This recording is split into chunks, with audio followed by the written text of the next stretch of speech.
in Veneto, ma anche a livello nazionale, si sta discutendo su un tema molto delicato, quello del fine vita.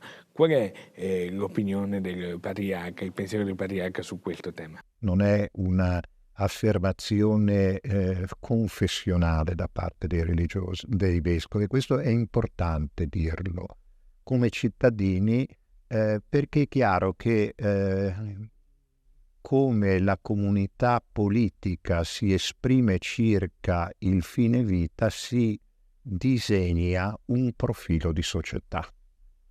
Allora è una questione, è una tematica di biopolitica dove tutti hanno il diritto, ecco, di poter esprimere in modo costruttivo quella che è la loro visione.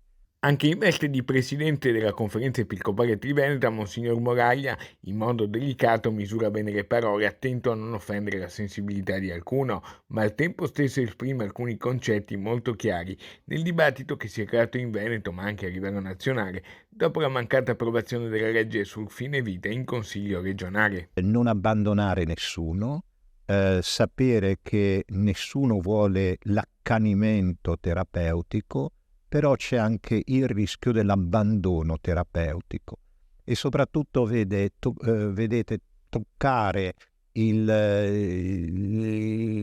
momento della vita vuol dire che per l'uomo non c'è più nulla di indisponibile, allora può intervenire su tutto.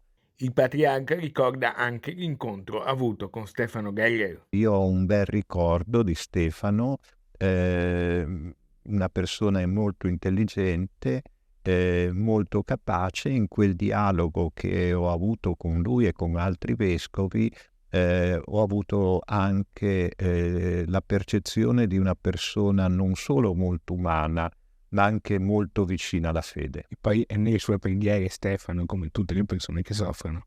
C'è da quel giorno in modo particolare anche Stefano nelle mie preghiere.